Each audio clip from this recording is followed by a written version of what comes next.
Hi guys, I'm gonna make a kind of controversial video.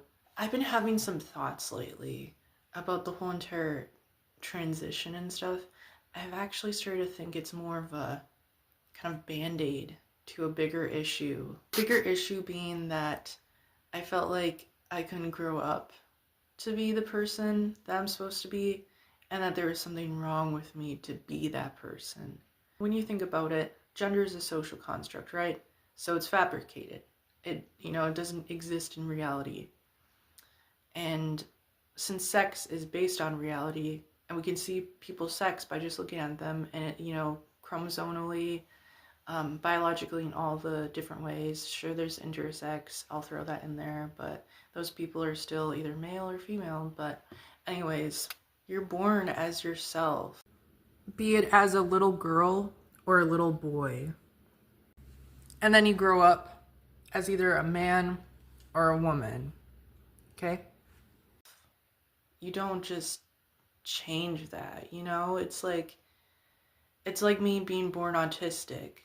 I can't just change that. And sure, some people say they're born trans. You don't think you can actually transition until you learn about the medication that they take? And I'll get more into that. You don't have to transition. They make it seem like it's like the only thing you can do to cure dysphoria is to go on the medication and castrate yourself, right? That's not true. Sometimes we figure out ways to cope with it. Sometimes it's good, sometimes it's bad, but sometimes you just have to learn to accept your body as it is, which that's either a man or a woman. If you're intersex, then, accept that body how it is. Don't try to change it, Don't try to change your body if it's for aesthetic reasons. Because your body is made to support you, and when you hurt yourself in unnecessary ways, you're hurting your body that's just trying to support you and give you the life that you have. Whatever body you're born with, accept it, because that's what you have for life. And you need to stay grounded in reality and not go into psychosis mode like I did. And also, don't get pressured to transition. I've been pressured by these same ideologues to stop making content because it harms them and their feelings when I'm only trying to speak about facts and actual biological consequences of transition and kind of colluding your mind with that belief.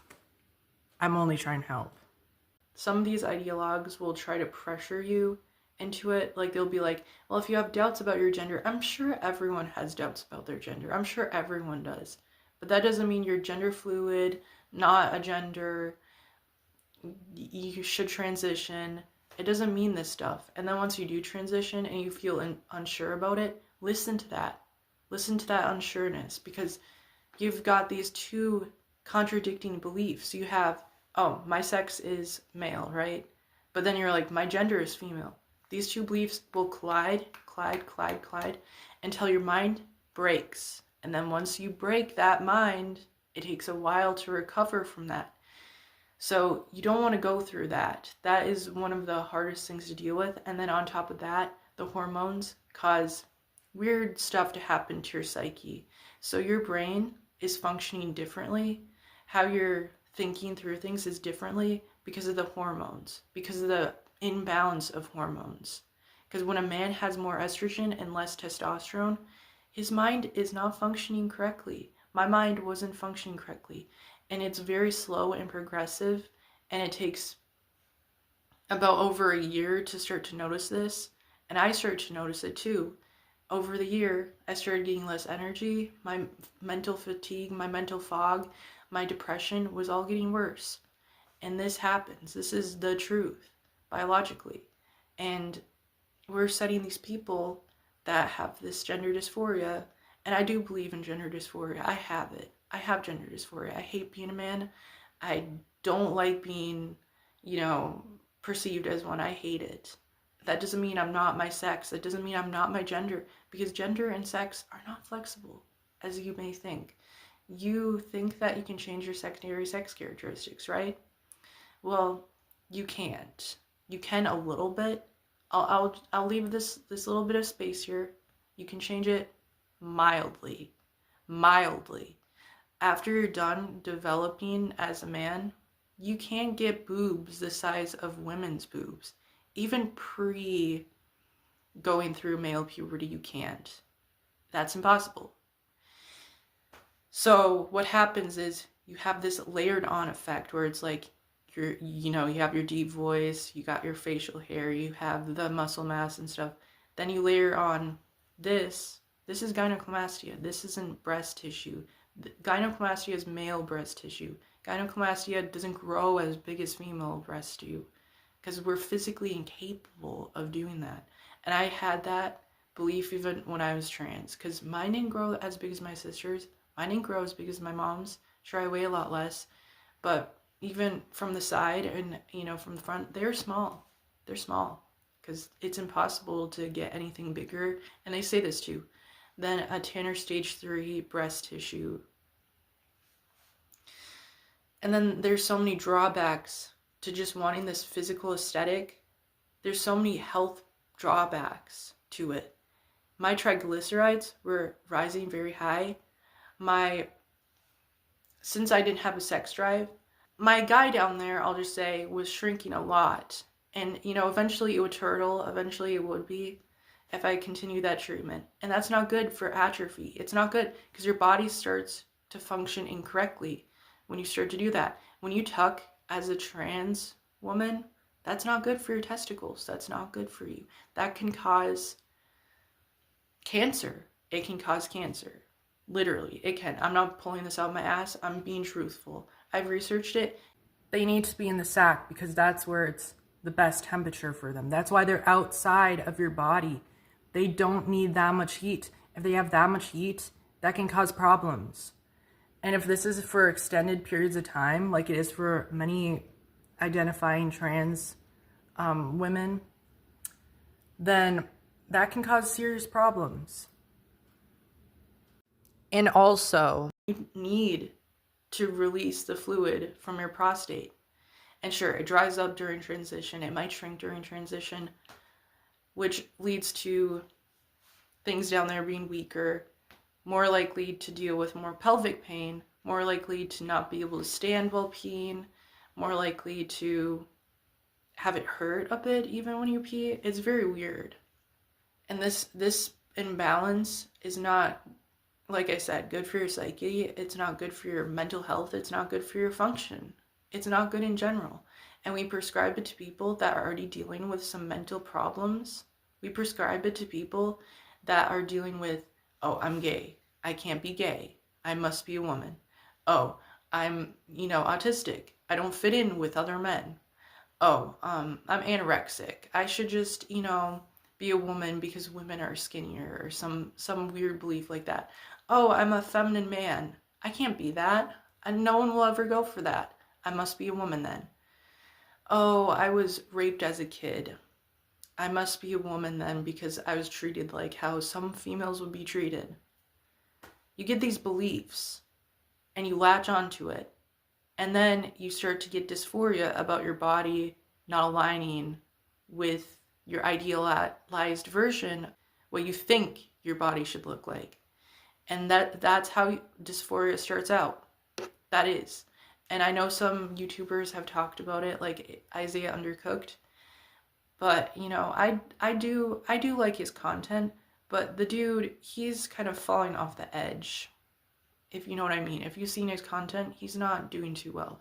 I'm doing pretty well for myself as a man that went through this, as an autistic man that went through this with trauma and feeling like I can't be myself, because myself, of course, isn't good. My body, of course, isn't good either. So I try to change that.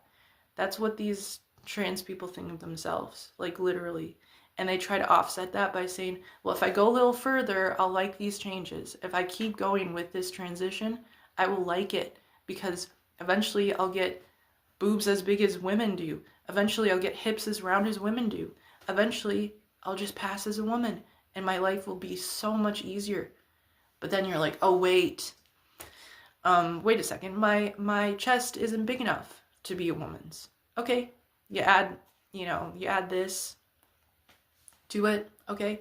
Oh, my Adam's apple. Oh, that must go away too. That must go away too. I have a dick. I gotta invert that. Okay, more complications. You see, this is a body disorder. It's a mental condition. It was in the DSM-5 for years, and it's just gone because people were like, oh, that's offensive.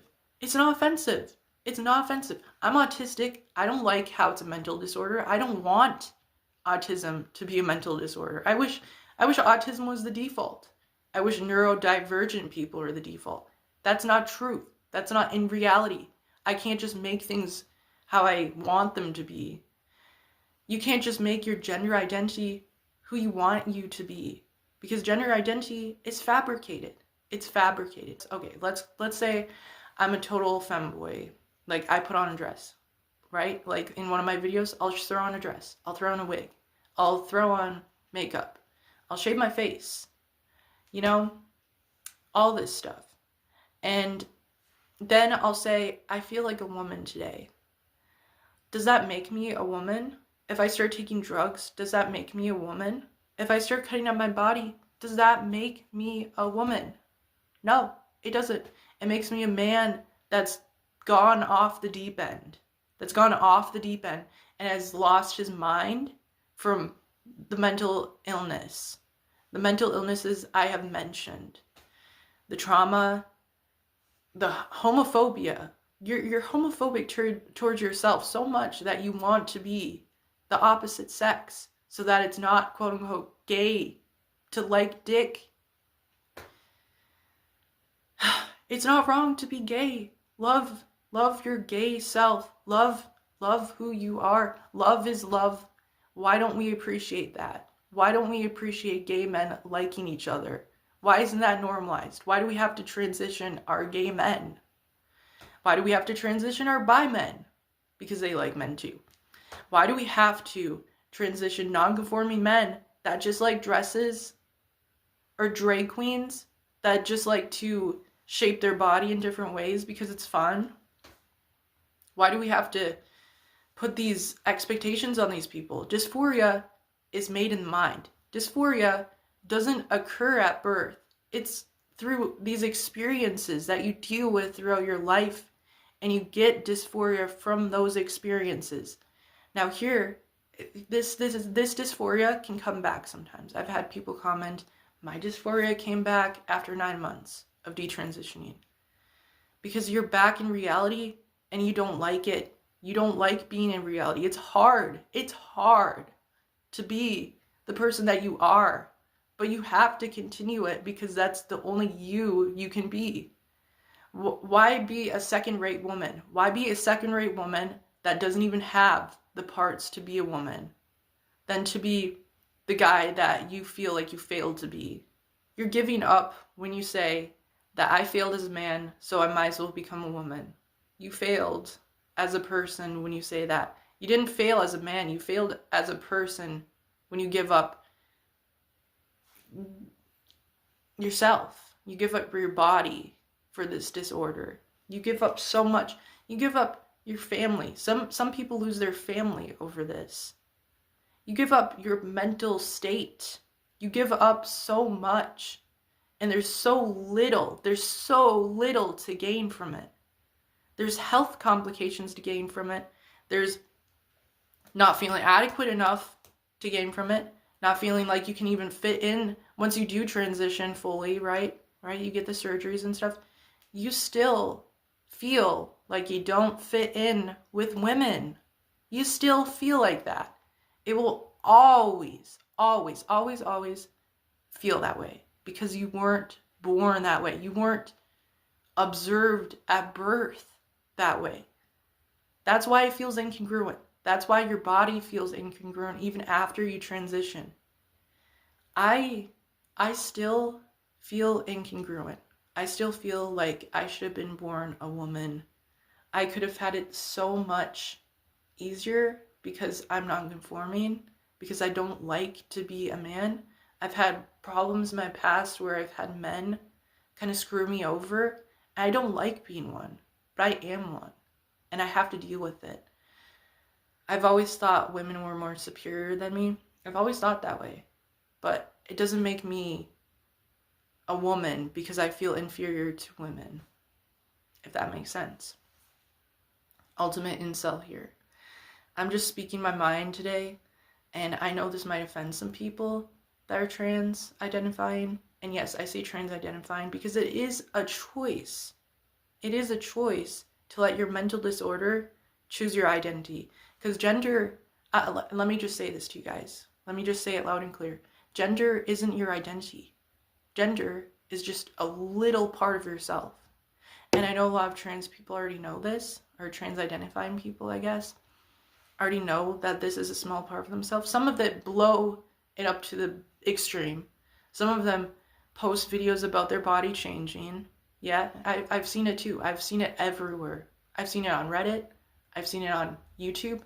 They're obsessed with how they look. They're obsessed because it is hard to deal with this dysphoria, and they feel like coping with it by posting pictures and getting validation, validation from other people, because they don't actually see themselves as the opposite sex.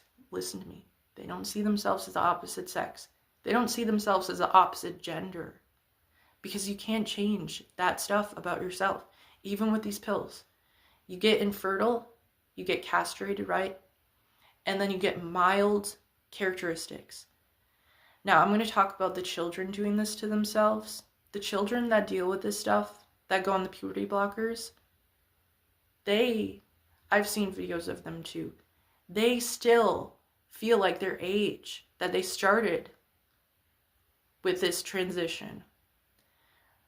They still feel like let's say they're 14 when they started this. They still feel like that 14-year-old boy they were then, because their mind never developed.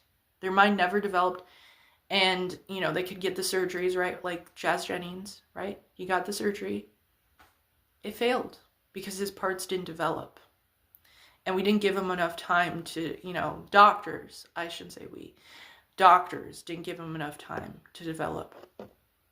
And we watch these people. We watch them. We watch them because we're so infatuated with the fact that, oh, they're transitioning into themselves. They're, it's so amazing. Look at what we can do with modern medicine. We can't do that with modern medicine. What? You think we can do that with modern medicine? If that were true, I'd like to see a trans woman give birth to a child. I'd like to see that. I'd love to see that. Oh my gosh, I'd love to see that. But no, we don't have the technology for it. We don't.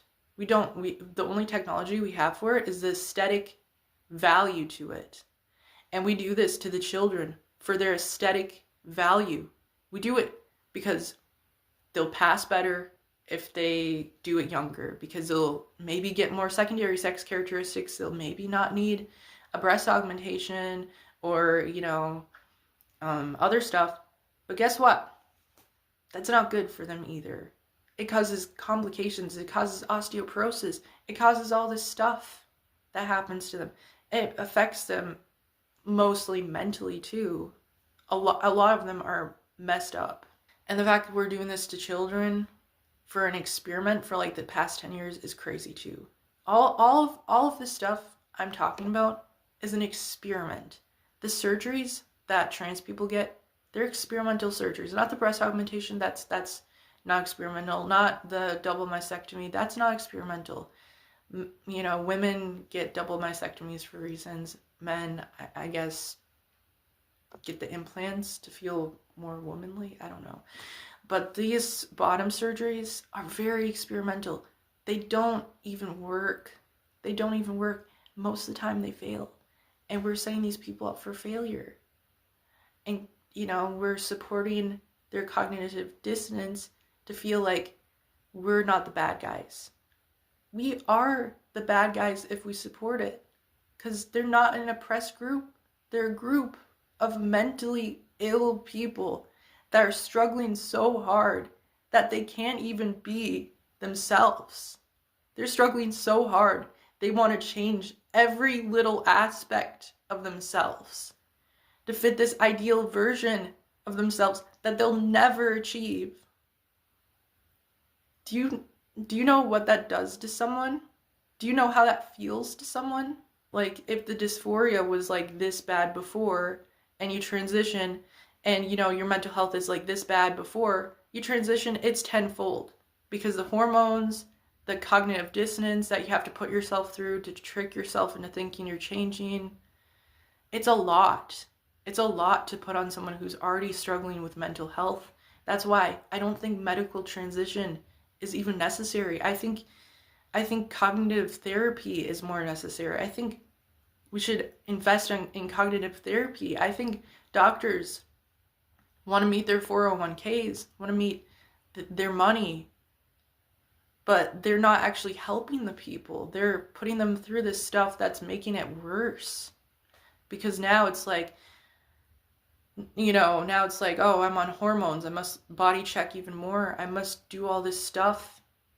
And it's like, we're just putting these expectations on these people. And it's like, oh, we make passing such a big thing. Blair White, he makes it such a big thing.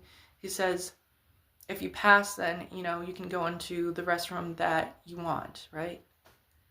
That's not true. We should separate it by sex. We should separate bathrooms by sex, not because someone thinks that they look a certain way. And we're putting such pride in the way we look. That is very bad thinking. That messes up people. And then we also put such pride in people who identify, like their identity is reliant on this one little aspect of themselves that's not even there. Like if I said, I identify as a woman. Okay, well, you're not one, right? You're not one, but you think you should be one. And you're putting so much value into that. We put so much value into it. And I'm also going to talk about how we fetishize these people that change their sex, apparently. When they start to, like, get, like, some secondary sex characteristics, like, trans women will get breast buds, right? We sexualize that. There's so many, I see it. I see it so much. We sexualize it. Because, I don't know, men are horny. Then when the females, cut off their breasts, we're like, awesome, now you can go shirtless. Why is that awesome? I'll tell you why. Because now they're not going to be sexualized as women anymore that have breasts. They're going to be just women with double mastectomy scars. And men won't look at them anymore. That's why they do it.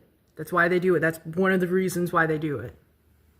It doesn't make her any less of a woman if she doesn't have breasts. It doesn't make him any less of a man if he's got gynecomastia. And now we're basing this off of these little characteristics that they can kind of change. Or their identity, which is kind of fabricated and built off of mental illness. It makes no sense to me. That's, it takes a lot to trick yourself into thinking you're changing your sex when you're not. I know this is going to be a very hurtful video for some people that can't, accept it. It's hard to accept that you can't change your body. It's hard.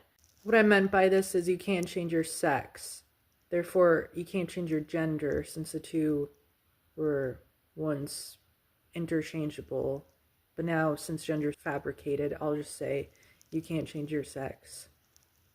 Because you feel like you're not good enough to be yourself. Yourself being unaltered, kind of, doing what you want to do, wearing what you want to wear. That's your unaltered self. That's your real self. We're trading that in for people to not be their real selves. To be this kind of stereotypical, a lot of them are stereotypical people. Like, trans men will try to act more masculine, kind of, butch-like. We're putting such value on that. And then trans women being so feminine, we're putting such value on that. And then, then we came up with a third category, which is like in between, I guess. I mean, some intersex people, I could understand them identifying as it, because they might be a bit more confused about their bodies. What I meant by confused is that their bodies are just different from the rest of ours. And it's confusing to live in a world where it's like, people usually have this body or that body. Like, 97% of people do. But regular women and men doing it is like so random. Like, I know that gender is just a feeling now and it's a social construct, but it's like sex is literally everything. Sex is, determinant of basically all your characteristics and what you can do and stuff reproductively. And I get that, like, it's hard to pick one. It's hard to be like, oh, I'm a man or I'm a woman. But guess what? Nature made it easy for you because it already chose that for you. And it's not hate speech, because neither of these groups are oppressed groups. They're mentally ill people that are struggling with their bodies and their identities. They're cognitively dissonant, some of them. Like, they actually think that they're changing themselves and they don't have any, like, moments of clarity. Like, some trans people like me, when I was trans, or I still kind of am trans because I still have the gender dysphoria, but you'll have moments of clarity where you're like, I'm not changing my sex. What? Like they taught you this in school. Like, this is what men, males go through this puberty, females go into this puberty. They teach you that back in 5th grade. You learn that. You also learned about biology in 9th grade or 10th grade or something. And they talk about that in that, X, Y, X chromosomes being pretty determinate of it. But it's like you stop listening to that and you start listening to your feelings instead of the facts of life. So another thing is the chromosomes. I'm going to talk about this. The intersex people that have the conditions, some have XY, those are men, but have, more female characteristics because of the extra X. Then males with androgen insensitivity syndrome, they have all the parts of a man. Their vagina is kind of fake. It doesn't, lubricate, I don't think. If I got that wrong, someone tell me if you're intersex and I got that wrong, but you don't have ovaries, you don't have a uterus, you look outwardly female, but you're not, you're male. But, a lot of them will still, identify as women. Because, it is a confusing thing. It's a gray area. It's a nuance. That's nuance. You see, that's real nuance. And some of them will have the missing SRY gene, which is what controls for the testes. And, that SRY gene controls if you look more male or not. And then we also have they call them, there's 2 different categories of reproductive organs, and you can only have one of them. So a man can be born with a uterus and a dick. I know that a lot of them will still go with, oh, I'm a man or I'm a woman. They don't say, oh, I'm non-binary. I mean, some might, because they really are non-binary, because it's like, if you really do have both characteristics, like there's some intersex people that might have both ovaries and testicles at the same time, but that would mean that they had a twin that they ate in the womb, because you can't have both at the same time. Like, even intersex people can't have one ovary, one testicle. That's impossible. They can have either ovaries or testicles. Testicles are shut down. That's about it. And then they can have a uterus, not a uterus. They can have enlarged clit. Many different combinations there. Many different ones. They're all deformed, though. Deformed in a way, I don't mean that like offensively. They're deformed because they have mixed and matched parts. which is okay. That is fine being born that way. But, that's their biological reality. That's real. That's a condition that they have, and it impacts their life in a lot of ways. I couldn't get into all of it, but that's real. So there's just a lot of nuance to intersex, and I don't think that, some of them think about the gender identity because, it's almost cult-like at this point to think about it. But gender identity is fabricated. Biological reality is set in biological reality. That's how you separate the two. There's also stereotypes, right? Men like this, women like this, and for the most part, they're true. But for some of us that are non-conforming like me, I throw on makeup. I don't care. I do it not to look more female, but to just have a fun time putting on makeup. Sure, some men do it. Trans women, they do it to look more female because of the dysphoria, but I do it because I like the art. I actually don't suffer as badly with the dysphoria as of lately, so it's like I can just have fun with makeup. And also, I paint my nails. I like to do that too. I'm an artist. I also, if I really wanted to, skirts also, because I like skirts, but it's like, I feel like people would be a little bit anxious to talk to me because I'm so different. And I know that I'm already different. I know that I'm autistic. I suffer with some social stuff. And maybe that's why I also transitioned, was because I was suffering with social stuff. And I think women have it easier in that department. But I still have the same problems I had before, just more problems now. I've been layered with problems. Because now it's like I have a little bit of this breast tissue, just slightly. It's basically gone. They say it's permanent, but it's really not. None of these side effects are really that permanent unless you get surgeries. Okay, here are some permanent side effects of it. So you do continue to have a little bit of the breast tissue for men, and then for women, their voices are just slightly deeper, and they might have some facial hair and enlarged clits. That's about it. But you could deal with the facial hair with laser. You could voice train. And then for the gynecomastia, you can work out and stuff and kind of reduce your body fat percentage. So there's ways to even deal with the stuff they say is permanent.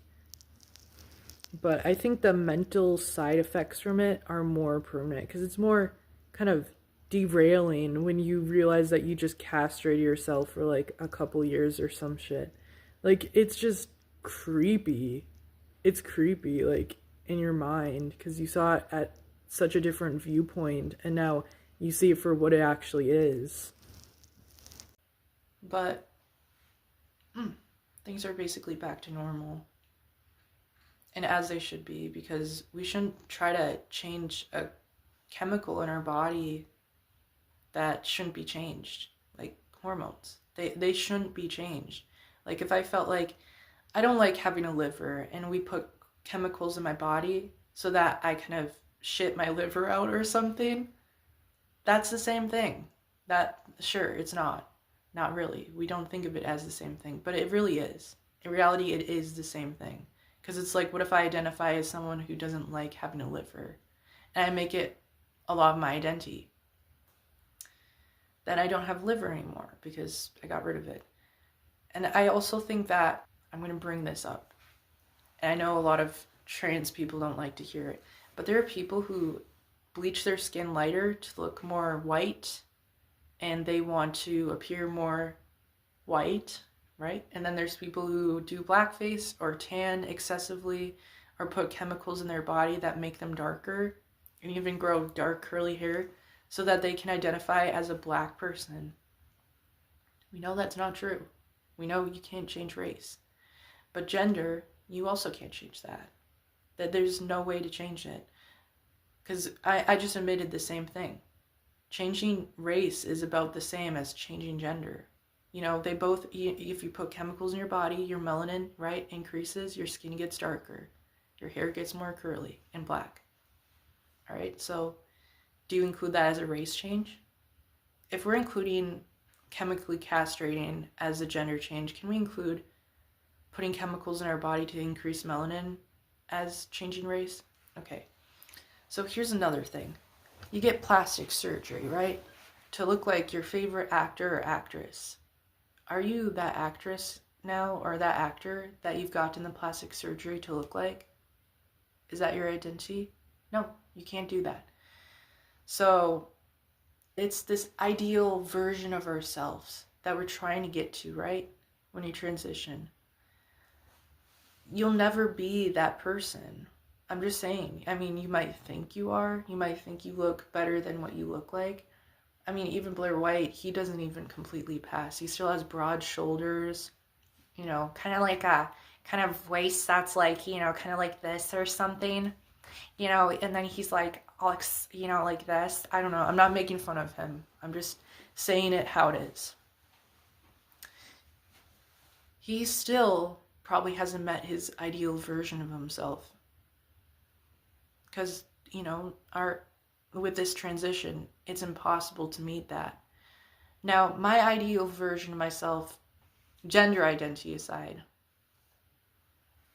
I want to be an artist, okay? I want to try very hard to become the best artist I can possibly be. I know I can do it. I know eventually I can do it. I'm not delusional when I say that, okay? But what if I said, I want to become the best woman I can ever be, the best version of what I think a woman looks like? I can do that, but it takes a lot of cognitive dissonance to do that. And then what if I throw on, I also want to get pregnant? That's impossible. Those standards are impossible. What if I want a functional vagina? Those standards are impossible. They're not, you can't meet them.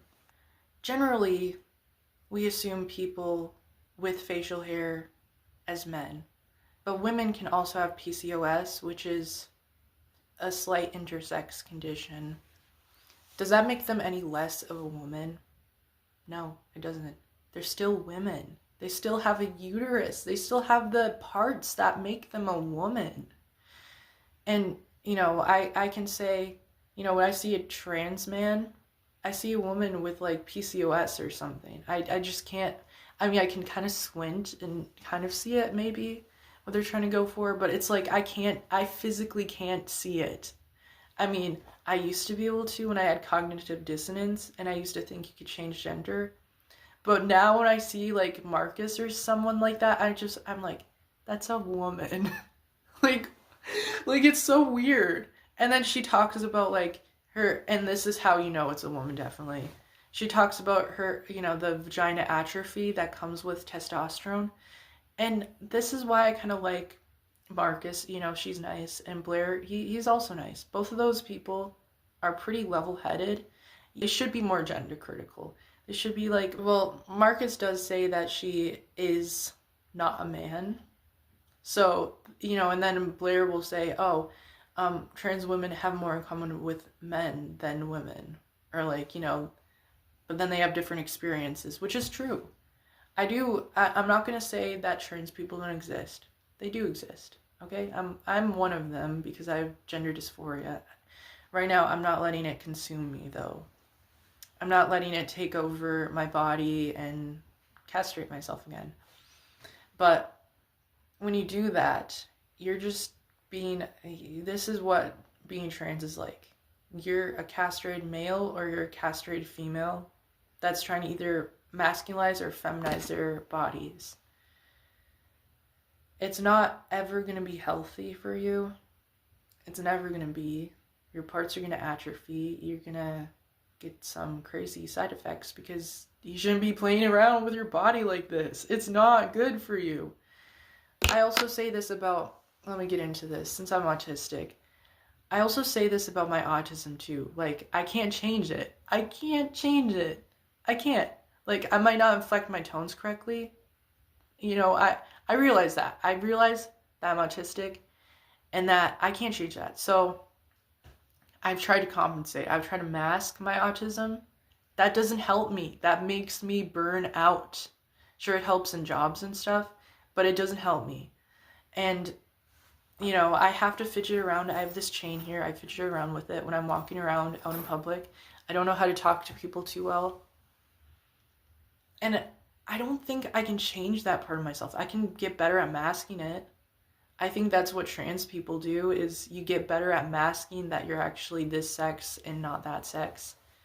But it's never going to cure it. The only way to cure gender dysphoria is accepting your sex as you are. And not trying to change yourself to be this ideal version of yourself that you can't meet without health problems later on, or, you know, some other issues going on mentally. But I'm just trying to help out people with dysphoria because I suffer from it. I don't want to. I don't want to deal with it. I figured out the root cause of my dysphoria. That's how I've recovered from it pretty well. You know, I don't think you can ever fully recover from it. I don't think you can. Because there's people that go back and retransition. It's almost impossible. And I just made this to just be informative. I made this to be factual. I made this to be based off reality, because I see a lot of people still thinking that, you know, a trans person changes their sex, or, you know, should be in the, you know, the gender of their choosing bathroom or like sports team or something like that. That's not true. We shouldn't allow that. We should just let people stay grounded in reality, support their gender dysphoria, you know, be nice to people that suffer through it. It's hard to deal with. Love and accept them as they are. Say that, you know, don't transition them. Don't let them transition, because that's just accepting their delusional thinking. You have to accept them as they are. You're my son, you're my daughter, you're my loved one. You know, that's how we have true acceptance. And I'm not a bigot for saying this stuff. I truly believe this. I truly believe if we just had more acceptance and love, and we, you know, didn't try to change their bodies, they'd feel so much better, because it's like your chemicals in your body should be fine, should be, you know, at your equilibrium, should be at a healthy level. Women with low testosterone, they have problems. Men with high testosterone, they have problems. Keep it at an equal level. An equal level for your sex, and you're good. That's good. That's mint. That's healthy. That's a key to health. Just like exercising, like, you know, go get some exercise. It's so much better to accept that you have a problem and to deal with it than to accept you have a problem and then to deal with it in an unhealthy way. So I hope this makes sense. I support all people that suffer with dysphoria. I support all of them. And I want you guys to recover. I want you guys to live a fulfilling life. I want you guys to have kids. Your own biological kids. Guess what? You can have biological kids if you accepted yourself. That's amazing. That's acceptance. And, you know, accept what your body can do. I'm a man, so I got more strength. You know, I can accept that. Accept what your body can do. You're a woman. You can, I don't know, what can women do that is superpower? Have children. I don't know. Like, women can literally conceive a child. That is just amazing. I wish I could do that, but I can't. So accept your body for how it is. Accept the cool little things it can do. And don't give in to dysphoria, because it is a liar. It's not the truth. The truth is your sex. Take care. Thank you so much for listening. And I'd be pleased to hear what you guys say in the comments. Bye. Also, to the person who said that I'm just another detrans grifter, you better check yourself before you transition yourself.